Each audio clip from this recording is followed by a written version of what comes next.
Featuring Wetenda Willie on 104.5 FJ, your local energy provider, Tada the Beast. It's 11 minutes after 8. We're in the third hour of the show. Mjadala kutu public opinion, but right now, tunaenda kukua na vibe ingine noma sana. I'll tell you who my guest is. Big up my guys. Walter Buda wako kwa hiyo hashtag yetu. Hilo hashtag la ubaba.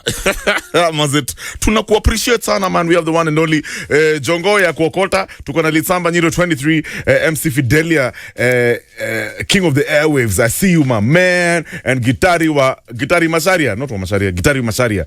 Big up on yourself, man. All right, guys, ingia hapo kwa hiyo hashtag and represent your area code, and of course engage with me kwa hii conversation. I'm going to open the phone lines. Ikifika 8:45 right now, I have the one and only Kariuki Ngunjiri, UDA youth leader. It's all about the mountain versus the rift. Riggy-G nightmare. Karibu sana Mhesh, how you doing? Niko salama.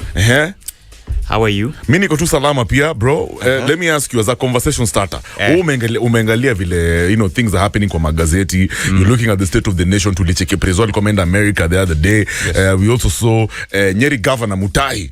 Alikuwa anasema, yo, kama mbaya, you're not going to mistreat our son. You're not going to disrespect our son. I'm just curious, Ngujiri, from your perspective, hizi maneno zote zinaendelea kwa country, gani na stand out? Yeah? Lakini unajua sasa hii ni siasa.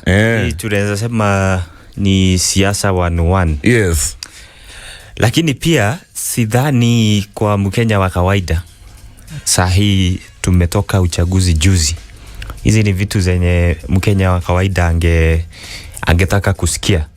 Na nafikiri viongozi wenzetu na my fellow leaders kwa hii nchi yetu ya Kenya, Mkenya wa kawaida anaangalia vitu kama mambo ya uchumi, vile mtoto ataenda shule. True. Vile maisha yake ya kila siku itabadilika. Lakini sasa kila siku tukiamka tuanze sasa kurudi kwa political mood.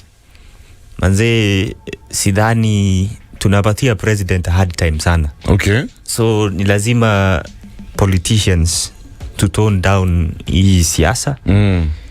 Ufanyie wananchi kazi. Kuna vitu zenye sisi tulitembea tukikampaign, tukipromise wa Kenya, na tukasema serikali ikiingia ABCD tafanyika. So nafikiri priority ya kila mtu sahi inafaa kuwa kudeliver hiyo promises. You know, it's interesting. Juzi nilikuwa nimechekelea time yenye Riggy-G alikuwa ngarifu Rift Valley. Alikuwa anambia leaders, amwezi kwa mna focus on 2032. Do you think our politicians washaanza kupanga succession ya Ruto, you know, washaingia kwa campaign trail already? You see, this whole succession thing is a discussion that those who are sober would not want to be dragged into, because we just came from the 2022 election. We campaigned, went round this country asking our people to support us. It is 2 years. People have not even taken off completely. Some promises are still not yet even taken off. It's true. And yet now Kenyans want results. Lakini viongozi sasa kazi ni gani? Is it now going to be the same song of what was in 2022 wakati ambao hatukuwa tumepata hii serikali? So I think hakuna haja ya kiongozi yeyote sahi kufikiria ati kuna uchaguzi inakuja katikati ya sahi na 2027. In any case, campaigns will begin huko 2026 mwaka ikiisha. Ile serious campaigns. So these other conversations that are ongoing is wasting Kenyans' time, because we must reflect on ourselves. A politician is a feared person in this country because of what the people who bear that office have portrayed.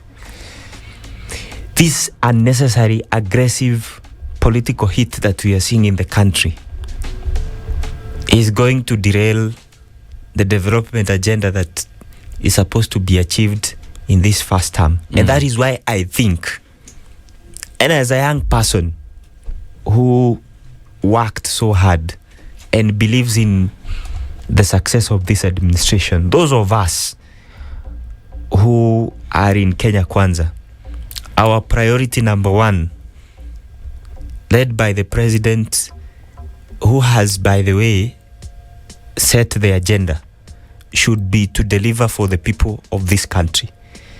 Let us be judged in 2027 based on the achievements of the promises that were made to our people. It's true, deliverables. Lakini pia, you know, local politics has really taken center stage. Na, in fact, nilikuwa kwa gazeti a couple of days ago, the Standard walikuwa wameandika hapo hivyo, could this be the return of Kileweke versus Tanga Tanga? But first, yes. And you see that, okay. that conversation about you know, genesis ya Kieleweke na Tanga Tanga ilikuwa ni Mount Kenya. Yeah. That conversation is a whole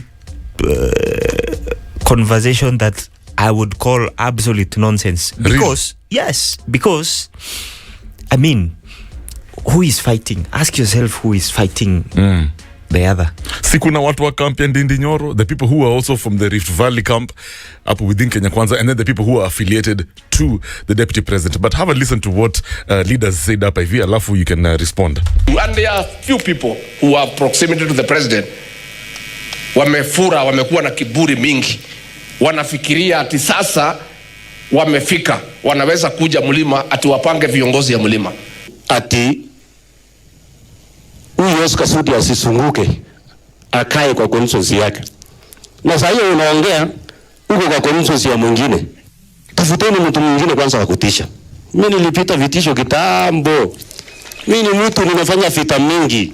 Hiyo vita yenu ni kidogo na ni baridi. Na walisunguka Kenya mzima ndio watu wengine wakajulikana.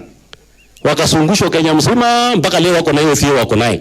So please, mimi nataka niwaombe. Kama wewe unataka kusunguka, kaa nyumbani kwako. Mimi na rais tunafanya kazi nzuri, tunapendana, tunapanga kazi yetu. Amenipatia kazi mingi, hata ingine inanishinda. Ameniwezesha kuendelea na kazi yangu. Kwa hivyo serikali yetu iko imara, tunaendelea na kazi. Na ndio leo mimi nataka nitangaze hapa ya kwamba wale wako tayari tufanye kazi. Mimi niko tayari kufanya kazi. Mimi kama kijana ndashikana mkono na wale viongozi wengine vijana. Watu kama Ndindi Nyoro, sisi tunamheshimu, ni kijana kama sisi. Na unajua ndama ikikunywa maziwa lazima ikimbie. Tunataka tu kuomba Your Excellency, usijali, waja hii vijana wamekunywa maziwa kimbie kidogo, lakini sisi wale tumekuwa vijana wazee kidogo, tutawaambia wasingate singenge, wakimbie tu ndani ya boma. Lakini kukimbia unaenda ukikanyanga wazee, hiyo sio kitu ya maana. Kwa hivyo na waomba na wasihi, hiyo amani tuwe. Alright, so umesikia hapo hivyo some leaders including Mandago walikuwa wanasema, oh, you know, kuna watu atindama sijui kipata maziwa na rukaruka dada. All these other things. Now, one thing that was clear is that Deputy President alikuwa amekasirika sana about people interfering, people poking the nose in the politics of Mount Kenya. Alikuwa anasema kila mtu acheze lane yake. Well, Wakenya wanasema hii kitu inaenda kukua noma sana because you also heard how Oscar Sudi alikuwa ametoka guns blazing saying he will not be intimidated. Yeye amepitia mashida zingine noma, he's fought harder wars. But I also remember sometime back when our president was interviewed by Joe Ageyo, he was asked about his relationship with the deputy president, if at all maybe itakuwa noma huko mbele and this is what he had to say. What you have said will never happen. It will not happen. It doesn't just depend on you, sir. I want to tell you that I will not allow, for example, my running mate or my deputy president to be humiliated by junior staff. I would not want a situation where clear responsibility. In fact, I have said it as much, and I have committed myself in writing that there are responsibilities my deputy will carry. Even when we had a vice president always chaired cabinet committees, always did certain things. And I want to promise you that my deputy president will be a very busy person. But Bwana DP, many Kenyans will remember the relationship you had with President Kenyatta at the start. You wore the same sort of shirts. You interviewed CSS together. You did many things together. I think you will not get very far, Joe, with this unless you go and ask Uhuru Kenyatta. No. I'm asking the deputy president. Because I have told you. You are seeking to be president of Kenya. Yes. I have And you told have you what I will appointed- do with my deputy president. I have put it in writing that the first assignment If I he will goes have, rogue, what would you do? Because you The can't first control assignment- what he will do. the first assignment, if my deputy president goes rogue, there is the law. If he, for example, abuses his office, there is the law. The law will take. All right, so hapo hivyo umesikia the former deputy president, who is our current president, William Ruto, alikuwa anabonga na Joe Geyo during the campaign trail, and he said, yo, mi stai wacha kitu ifanyikie my deputy president. He shouldn't go, he will not go through what I went through. But politicians are politicians, Ngunjiri. Politicians change their minds. You know kitu tulijua. Yeah, whoever thought Uhuru angekosana na Ruto, if at all walikosana. But moving forward, umesikia statements from our leaders wakiwa Rift Valley. Oscar Sudi also responded. We had Mandago and many other leaders on TV platforms. My question is, from where I'm seated, nimeona watu wengi in certain quarters, even political quarters, wanasema, come to think of it, Gachagua is actually the right man to face Ruto in 2027. The moment consolidate the mountain, he will be the main guy to be able to challenge Ruto, not even Raila. Ukiangalia hata sasa hivi ile Gachagua amejipackage. The man is clearly different. Anavaa fiti. The way he talks, his tone has really changed. He's now like a statesperson. At the same time, he's become very, very, very popular Ukevo Central. And so should we take this conversation seriously about Gachagua being on the ballot 2027? I think umeniuliza swali ngumu sana because I don't want to be dragged into this conversation of it is this side against this side, because the president, as you have listened from that clip, actually did walk the talk. He appointed and gave the deputy president those responsibilities. So there is nowhere the president went out of whatever he said in that clip that you have just played there. Today, the deputy president was given responsibilities to take care of those agricultural products, coffee, tea, and all those other things.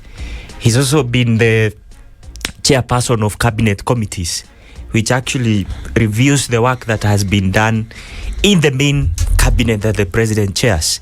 So the president has kept his part of the bargain and given the deputy president work to do.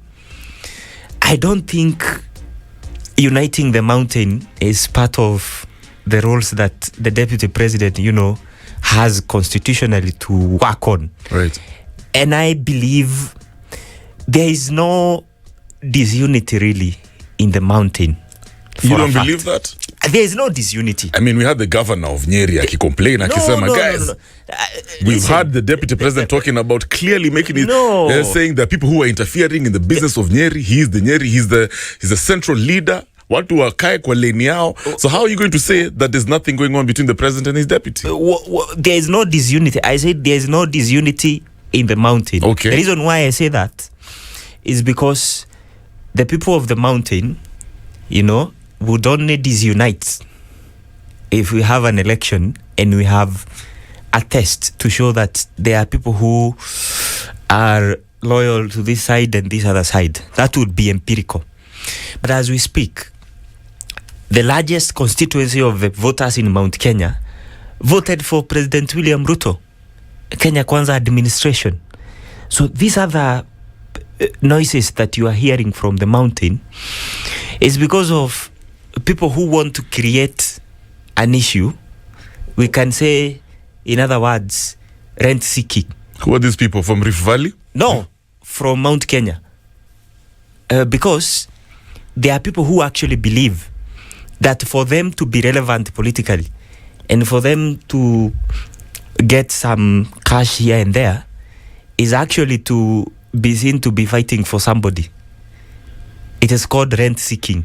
You go to a forum. And I am not against any leader making any sentiments, including the Nyeri governor, who is my friend.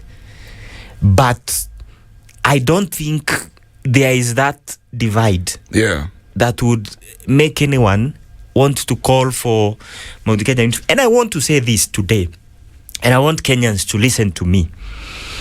Whenever people want to consolidate their political interests, it's very easy to use the tribal card, where you go to the public and say, oh, there are people on the other side who are hell-bent on stopping us from achieving ABCD.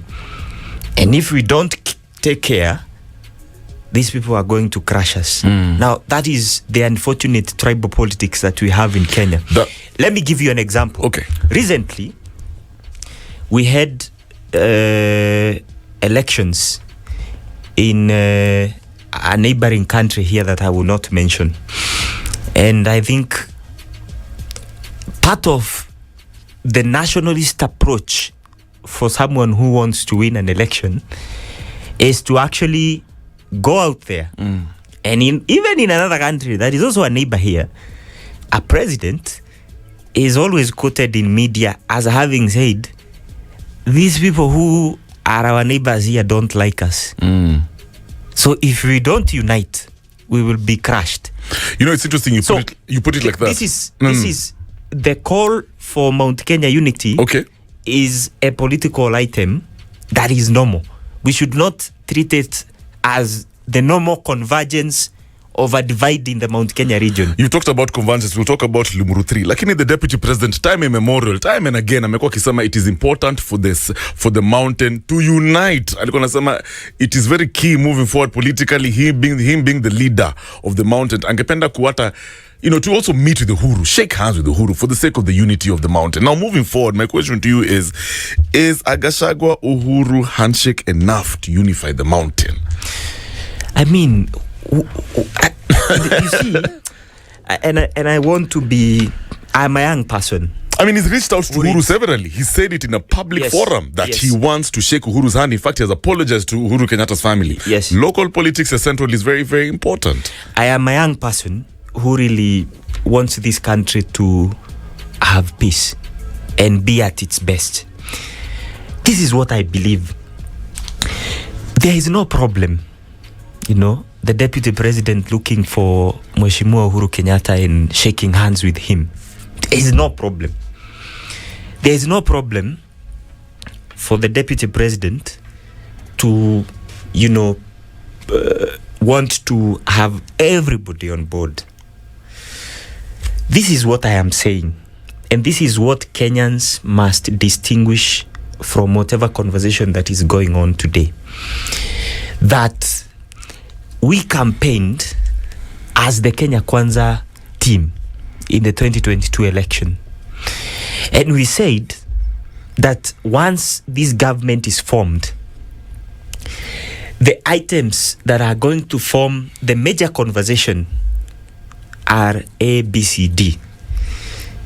All right?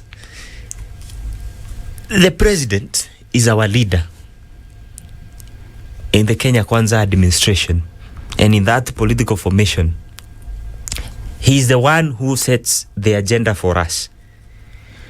The only thing that fellow Kenyans must understand is that at the end of the day, this government will be judged by the actions they made based on the manifesto that the government and the administration has fulfilled. It is not going to be about any regional issues, any divides, any camps, or whatever. So this is why we must now, as leaders, and especially those of us who come from that side, and I don't want to be drawn into that conversation of regional kingship and, you know, political machinations. Right. I want to remain as a person who believes in the unity of the Kenya Kwanza administration. Right. As a young person who campaigned for this government, and as a young person who supports this government and supports the president, I want to see this government in 2027 being judged on account of the fulfillment of the agendas that were set in the 2022 election. Kariuki. Not based on tribal conversations 100% and on a region issues and unity, which is not actually part of what we told our people is going We're not to even happen. talking about anything regional or tribal. We're talking about hizo mashida zenye zinafanyika Kenya Kwanza within your own coalition. And we're very concerned. Personally, the reason I'm asking you these questions is because I know political instability has been our biggest detriment. I'll take you back to the past. We saw what happened between Kenyatta and Jaramogi. Till today, some people feel like we're still dealing with the effects of that beef between Jomo Kenyatta and Jaramogi. Fast forward. We saw what happened between Ruto and Uhuru. Till today, some people are not even healed. That our couple of Jubilee, they're still talking about that issue. Whether, Uhuru, this and that, So political stability is a conversation that I guess Kenyans are very particular with it because they know how back it can take us. You know, instability si fiti. Now, I'm very concerned about Central kwa sababu we know very well that the deputy president is from that side. We know the economic power of the people from Central. We know their political might as well. When you look at leaders like Martha Karua, who is my leader, Kioni as well, Jumaya Kioni, they went and they organized the Limuru 3 convergence. Do you think your coalition is concerned about meetings like those? Are you taking them seriously? You see, I mean, the Kenya Kwanza administration Yes. is formed of partially people from the region that I come from. So, what are we afraid of? You're afraid because 2027 is approaching. Now, The mountain might be divided I mean, because of Izoma conversations. where is the problem? When Kioni meets, I mean, what can Kioni do, surely? What can Mother Karua, surely, do to this administration? Okay. We defeated these people when we were in opposition. President William Ruto defeated these guys when he was in opposition. So what makes anyone think that there is anything serious or any threat that can come out of these guys? I mean, it's what people would call losing sight of a gazelle and chasing a squirrel. The president got a huge number of votes kutoka Central. Yes. So if that is destabilized, clearly it should be a concern for him. And that is why every leader under the president, today should focus on maintaining the grip that we had when we were campaigning, not to diverge into splinter groups and bringing up issues that will not account for any vote in 2027 when this government seeks re-election. Okay. And that is why, I mean, the president, by the way, is a very cool man. He's always kept his cool. Set the agenda, led the people, and given a sense of direction for this government. Yes. Now, anybody who is diverging from the president's agenda is actually derailing the re-election that we are going to seek in 2027. Why do you think the president is too quiet when it comes to this talk of Gachagua and himself having some issues? You see, the president has his job well cut out for him. Okay. The president is the president of the Republic of Kenya. He cannot now go back to seek Rift Valley regional kingpinship. That would be self-sabotage. Okay. So that is why I think today, and this is the conversation that Kenyans want, let us put this political heat down. Let us prioritize that mwananchi who wakes up every morning to go and work. When I look at whatever is happening, when I look at, for example, the calls you're making, I see my own people from Murang'a County in my village who struggle every day to make ends meet. This is the story that we campaigned on in 2022. Yeah. We campaigned on a platform of hustler empowerment. So there is nowhere we campaigned and said that we are going now to come back together as Kikuyus and unite because others hate us. That is ethnical balkanization, and you're my very friend. right. And this is why these political rallies that are happening on weekends, that we are seeing leaders who have campaigned together on a platform of transforming the lives of Kenyans, throwing barbs at each other. This is not what those of us who are sober would want to experience just 2 years after a general election. Fair enough. Me too. I feel like it's too soon. However, this is it's the reality of our politics. But uli mention hapo hivyo hustler empowerment. The hustlers are feeling kama wanakuwa empowered. The perception even the government is putting out there is that they're just full of luxury. They're no longer hustlers. Hao ni wadosi. We'll talk about Tukirudi. Let's take a short break. By the guys, we're talking with Kariuki Ngunjiri, he's the UDA youth leader. It's all about the mountain versus the left, but no, versus the rift. Riggy-G nightmare. But he doesn't want to dwell too much. Na maneno ya the mountain to Riggy-G, the rift. Sawa, let's switch some gears. Tukirudi, Kariuki, we saw how the president alienda Maju. And the perception is kutoka kwa mahustlers, hii serikali mazi haijali story ya mahustlers. You know, you're rubbing it on our faces that you care about, you know, things that are not even a priority to the main concerns about the people of Kenya, which is economic liberation. Mambo ya State House being renovated constantly, billions as being, of course, allocated to State House renovation.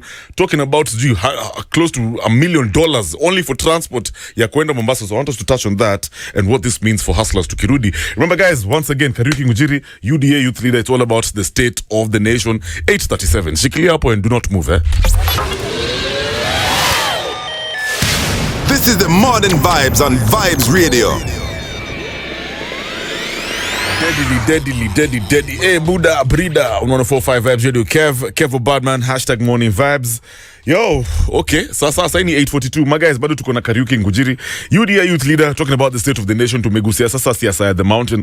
But, you know, Ngunjiri, Kariuki, my leader. Unajua, as much as one thing I've noticed about your politics and your narrative, it's very modern, it's very current, and it represents what the youth, how the youth look at politics. You're not really affiliated to a certain party. Thank you. You're looking at this thing from a different perspective, and you're bringing in a new ideology. But kusema kweli, local politics, yes, will as you play out, especially from the mountain. The mountain is such a key part of local politics. Yani, wanasemanga, if the mountain catches a cold, everyone else sneezes. Yes. And then you have statements, yes, from people who are allied to Ndindi Nyoro. We have statements from people like Waiguru, you know, the Kirinyaga governor. You know, as a young leader, yes, tumeona sasa there are groupings led by people like Inababu, we know. Somebody like Ndindi Nyoro, yes, I'm impressed about how he's going about his business, even as an MP. Do you think this is somebody who has the potential of being a Kenyan national leader, maybe even a president or an opposition leader, somebody that state stature? Well, okay, because you've asked me about Ndindi Nyoro and how I know him and how I can describe him. Yes. By the way, Ndindi Nyoro was a leading nominee for the position of running mate. Oh, really? He was amongst the first What? 6. Yes. Interesting. I think at the age of 35 or something. Very impressive. That is impressive. This is a leader who is strategically minded thinking. And when I listen to him, I understand him as a leader who has a breadth of perspective and a depth of analysis on issues. And he understands a lot about the economy of this country. So he's one leader who I can confidently tell you, right? I don't know when, but one day, right? And this is a generation that is going to take after those who are there today. And the president has taken a very good initiative, and the DP as well, to mentor young leaders. My generation will, after these leaders of the generation of the president, the deputy president, has finished their work, my generation will have us, you know, with firebrand counterparts like Ndindi Nyoro, who I believe understands a lot of stuff about economic and a country's transformation. you've asked me about, is it Anne Waiguru? Anne Waiguru was also a nominee for the position of running mate in 2022. And she actually, by the way, made very impressive progress in that contest. She's also a leader who we've seen, beat all odds. She had very serious implications of corruption, but she still went ahead to get the position of first-term governor and was even re-elected in Kirinyaga. These are people that I know, even if now they are not going to be leaders of this country now, and particularly the leader you asked me, Didi Nyoro. That is where the future is. And is the mountain excited about prospects like Didi Nyoro? Of course, he's a popular leader in the Mount Kenya region, and he. So Riggy-G should be worried. Please.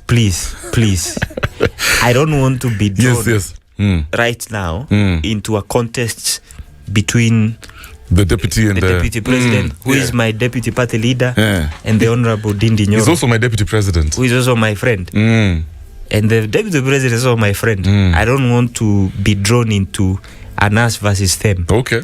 But I will tell you this.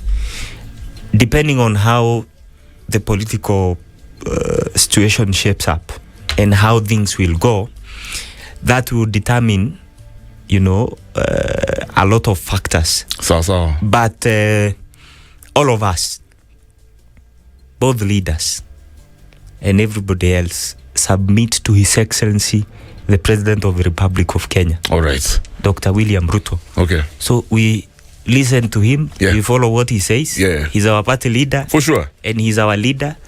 So these are the politics that is coming up. Yeah. From allies and everything.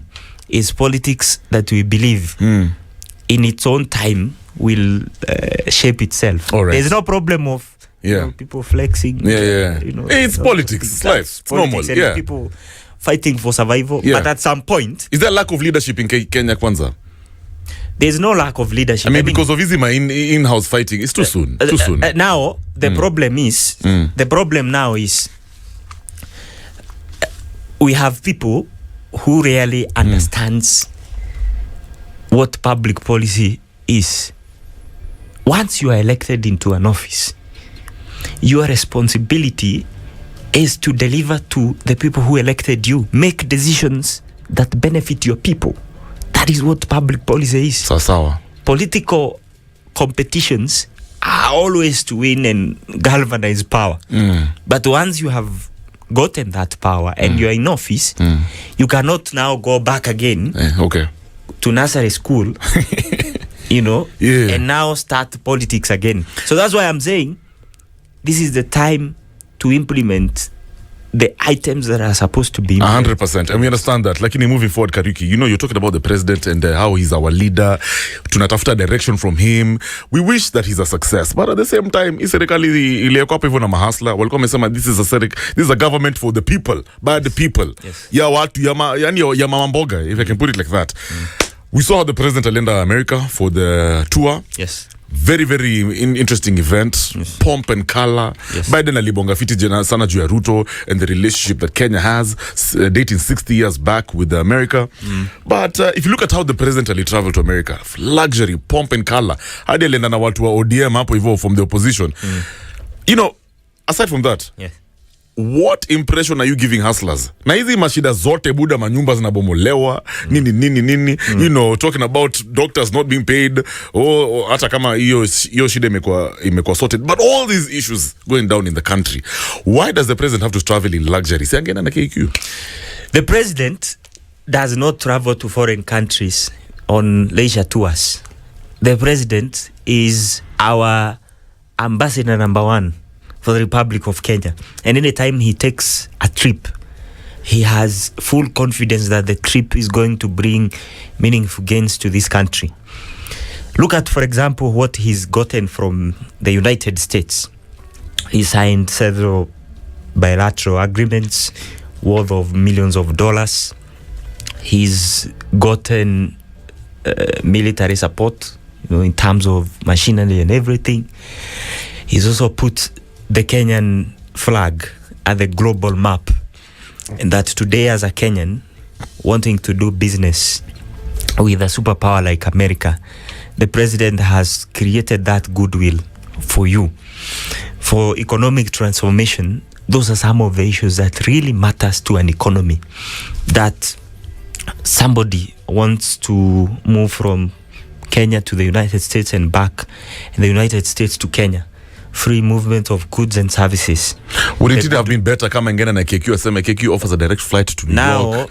Isn't that a better way to market Kenya? Surely. I mean, if it was America, they haven't even materialized yet. I mean, KQ is not a bad brand, and it's our Kenyan carrier. It's a Kenyan product. But now, and this is what I want Kenyans to understand. The president is not going to holiday. The president is not going to tour New York or Washington DC. The president is actually going at the highest global stage to meet the president of the largest economy. The president, just like the president of the United States, when he's traveling, including when President Obama was coming to this country, how much money did President Obama spend, all right, as a budget for travel? He even comes with his own choppers. Are we going to compare America to Kenya? No, I'm just saying, zinaekwa kwa ndege. This is a visit that was meant to reap gains for our president. He's traveling from Nairobi, going all the way to Atlanta for all those hours. All right? Sasa unataka tuweke president wetu ati anaenda kurushwa kwa and I with so much respect to our national carrier. Yes. Anaenda kusumbuana huko na security wakienda choo. Surely. Is it I get your point. Surely, I mean, this is our ambassador number one. Whatever he's going for, he may multiply. If you look at the value. So using the jet was justified? 98 million for one trip, one way. It's justified because if you look at the value of the gains that we got. Okay. All right?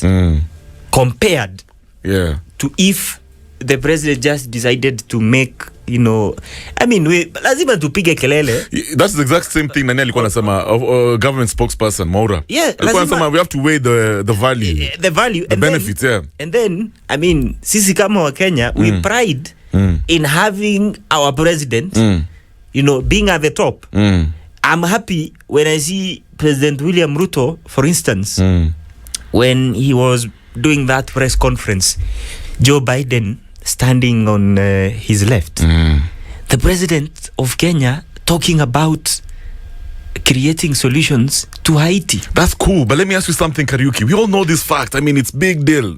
Tuone kama hizo deals, those trade deals will materialize. But if you look at this state visit, clearly, to agree that it was very historic. It's the first time in about 15 years that an African head of state has been accorded that kind of, head of state visit by America.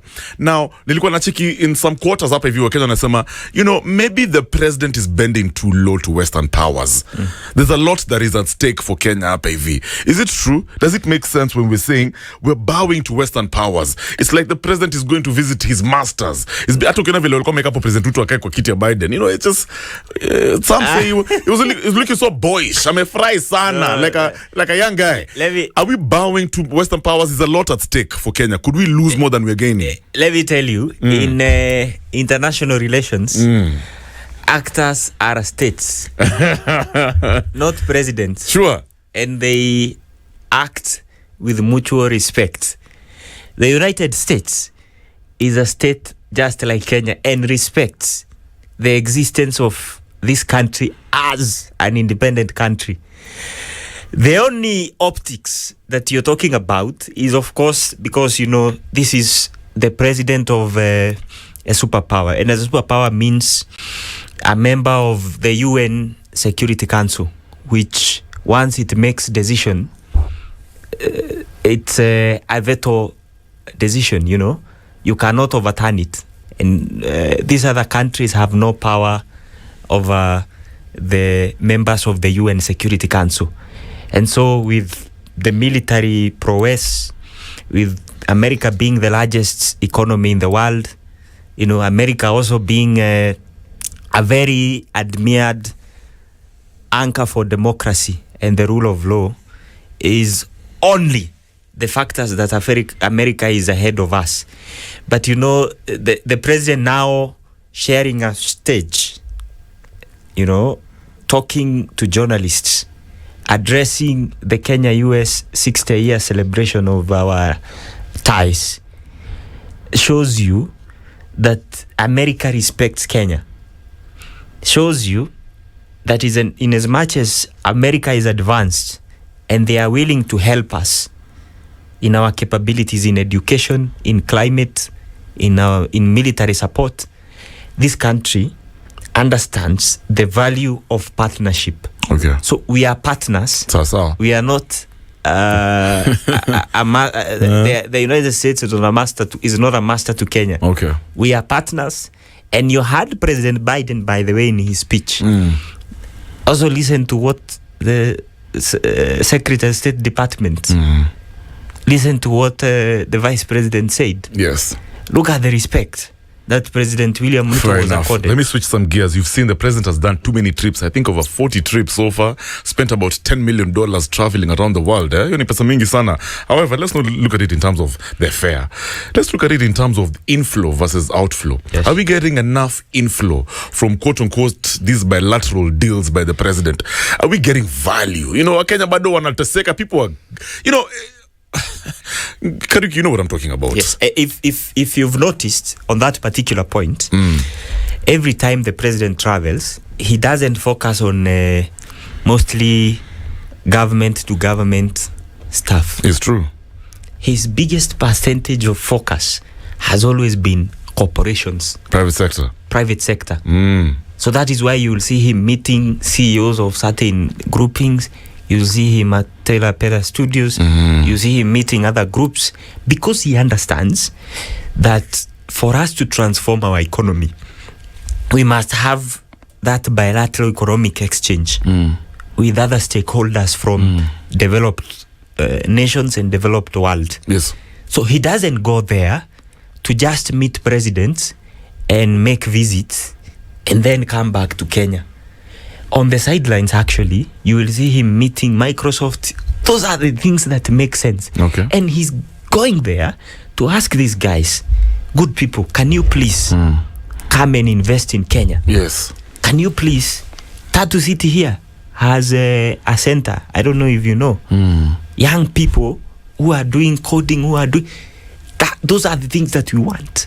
And that is why the president has to make those visits.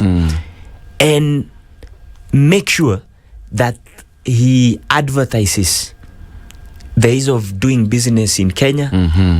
He advertises the Kenyan young population that is equipped with skills and the most progressive labor force in the continent that comes from Kenya. He has to do that.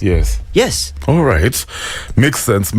And I think that's pretty much what we're going to talk about today. Yes. Like in one thing discussion, na the Rift. Rift na Mulima nikimaliza. Unasema it's uncalled for. Niombe tu viongozi. In about 30 seconds. Yes, niombe tu viongozi. Hii maneno ya Rift Valley tuliona huko watu wakirushiana maneno na nini. Mimi naomba tu viongozi. Sahihi. Yes. Tuko na serikali. Wacheni tuache kupigana mapema. Wakenya wanasikia vibaya sana wakiona viongozi ati sisi ndio tunapigana. I have to cut you short. Kariuki Ngunjiri, UDA youth leader. Thank you so much.